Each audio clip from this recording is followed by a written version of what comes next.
Oh, I've seen people get excited about this football team. I've also seen people have absolutely no hope for this football team. What I've not seen until this offseason is the bizarre chasm between how people perceive it locally and how it seems to be perceived outside of Pittsburgh. Good morning to you. Good Monday morning. I'm Dejan Kovacevic of DK Pittsburgh Sports, and this is Daily Shot of Steelers. It comes your way bright and early every weekday if you're into hockey and or baseball. I also offer daily shots on the other two teams I cover in town, those being, of course, the Penguins and the Pirates. We are today, right now, exactly 1 month out from reporting date at St. Vincent College. For those who don't know what that signifies, it's not just the day that the players will show up in their fancy vehicles, or AB will land in a chopper, or Eli Rogers will convince himself that he's important enough to show up in one of those two, only to have everybody scratching their heads shortly before Eli is cut. But it's a month out. And that's not very far from now. And it's definitely not very many moves from now, which means the roster that you're looking at in all likelihood is going to be close to the roster, the final 53 that you're going to have on cutdown day. Which means while there's an awful lot of things to be resolved in a full training camp and 3 preseason games, it's mostly going to be who fits where. It's not going to be how many more people are you going to bring in from the outside. And speaking of the outside, I had a gentleman stop into our downtown headquarters / shop on 224 5th Avenue. Any of you, by the way, in the Pittsburgh region, more than welcome to just stop in and say hello. We're there Tuesday through Saturday, 12 to 6. And he asked a sports question, as a lot of people will tend to do. And his was real basic. He just said, what do you think? What do you think about this team? And I said, I think that me and you and pretty much everyone else in a little circumference around here feels really, really good about it. And I think everyone, not everyone, but a lot of people outside that radius in the football world don't. Why is that? Well, first and foremost, it's the quarterback. We've talked about that on this program quite a bit. They see Kenny Pickett. They see uncertainty. They see this is his first full season as a starter. They see that he doesn't seem to come with that dynamic it factor that we love all of our quarterbacks to have, even before it's their time to have it. And honestly, bluntly, beyond that, I'm not sure there's a whole lot of thought being invested in it. Whereas I think that people in Pittsburgh and people who are fans of the Steelers everywhere are going to be a lot more in tune with the good things that did occur over those final 9 games, in which they went 7-2, rushed for 146 yards per game, shored up their defense, especially when it came to stopping the run, ended up tied for the league lead in interceptions. And all of that comes with various forms of asterisks. I get that. The 7-2 didn't come against the cream of the crop. The rushing yardage still didn't feel very complete because the offense wasn't very complete. You wouldn't see the passing game get going until the final 2 minutes of the fourth quarter. The defense, even if you liked what you saw, you've got to recognize that half of them are gone. They might be replaced by better players, but we can't know that right now. I don't know that anybody's even thought about it that deeply, but I do think that when people around here look at this team, more than anything else, there's an understanding and appreciation for the trajectory that this offense is on. The defense, plain and simple, can be trusted. The defense still has T.J. Watt and Alex Highsmith on the bookends, Cam Hayward up front, Minkah Fitzpatrick in the back. And it's like you can just deal with anything else, right? You know, Cam Sutton's gone, replaced him with Patrick Peterson. Oh, that's not so bad. Inside linebackers are gone. They were replaced with, well, anybody else. And that's not so bad. But it's on offense where people get stoked. It's on offense where they rightly and fairly, I believe, recognize that Kenny's gonna be a better quarterback this year than he was last year, maybe markedly so. If only because the kid didn't even get first-team reps last year. Not in the OTAs, not in the mini camp, not in the training camp, not in the preseason, not in the first 4 games of the regular season. That's what you're dealing with. I told you guys, I ran this past Kenny just the other day at minicamp, and he looks at me and goes, "That's it. That's the whole difference." And he's right. He is right. And he's echoed by people all around that locker room. They'll all say the same thing. It's night and day between where Kenny was at this time a year ago to now.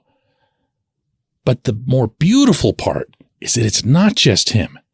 The offensive line, which had been the number one headache at this time a year ago, now looks seriously sound. That doesn't mean it'll be perfect either. It doesn't necessarily even mean it'll be top 10 in the league. I'm not making any predictions here other than to say it'll be seriously sound. I think it'll be an upper half offensive line, and I might be underestimating it. So it's about the trajectory. It's about which direction they're going in. It's about Kenny getting better. It's about the offensive line getting better. In turn, it's about Najee Harris and Jaylen Warren becoming more productive. And if you don't think that George Pickens has more in him than what we've seen already at wide receiver, if you don't think Pat Freiermuth can be more of a factor now that he's got Darnell Washington pulling bodies away from him, I don't know what to tell you. These are really, really good football players who just need a handful of things to go right. And of course, I know, the coordinator, blah, blah, blah. Not today, okay? The people who are following this team on a regular basis, not even necessarily closely, but just often enough, will know the difference. And it is a massive difference between that and what the perception is on the outside. When we come back, J1Q. Luxembourg, Garbett, Kelly, and George. LGKG is a personal injury law firm in Western Pennsylvania that represents people hurt in car accidents or who need help with workers' comp or medical malpractice. When the attorneys at LGKG make you a promise, they keep it. They've been keeping promises in our region for over 80 years. LGKG's been AV rated, the highest rating a law firm can receive, and they've been designated super lawyers. That's actually a thing for over 15 years. It's a rare combination. LGKG has offices in Cranberry, Newcastle, Beaver Falls, Butler, and Elwood City. Learn more about them by visiting lgkg.com or by calling 888-842-5454. LGKG.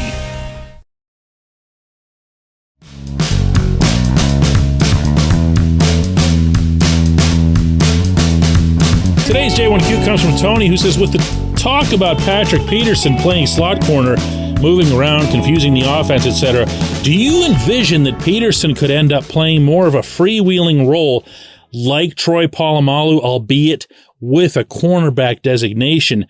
If so, how would that fit in with Minkah Fitzpatrick's role and whoever the other safety is? The answer to that, Tony, blissfully so, is we have no idea. To start off with here, you say the talk about Patrick Peterson. It's not talk. He did it. He's playing slot corner, okay?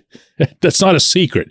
Pat Pete talked about it himself after practices, at OTAs, at minicamp. He's not there religiously. He is moving around. But when he's in that slot area, he was, in fact, doing some things that Kenny Pickett openly acknowledged were giving him trouble. And these are just drills in shorts. These aren't even serious. But Kenny couldn't figure out what it was that Pat Pete was doing there. And Kenny told Pat Pete about it. He was like, dude, this is really messing me up. And that's a good thing. obviously, you don't want your defense to be predictable anywhere, but especially in the middle of the field. Now, to what extent, to answer your direct question there, would he be moving around and freewheeling or being an X factor? I would imagine that it wouldn't be that much.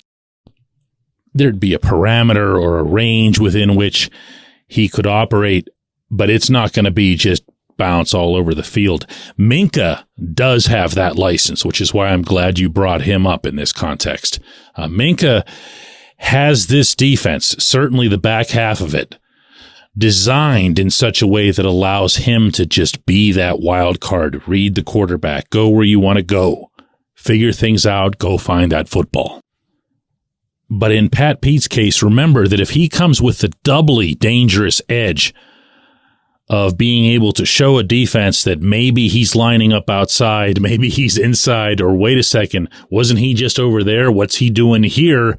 That's a surprise element in and of itself that even Minkah can't conjure up. But that said, I want to pump the brakes on this to an extent. What you have to do when you're looking at the corners still, I believe, is to look at all of the corners. You can tell yourself, well, if Pat Pete's on the inside, what are they doing with the rest? Well, that means that Joey Porter Jr. and Levi Wallace are your starters. Is it Corey Trice Jr. starting after being a 7th round pick? I don't know. That still seems crazy to me, even though he did perform very well in the summer workouts. But I'm not comfortable stating definitively or even close to definitively that Pat Pete's going to be an inside guy. I think it's going to be part of what they want to do, but I can't set that in stone. Not until you see what happens at the outside positions. Because if all else fails, meaning both of the rookies flop or Levi flops or whatever, you've got to have Pat Pete on the outside. I appreciate the question. I appreciate everyone listening to Daily Shot of Steelers. We'll do another one of these tomorrow.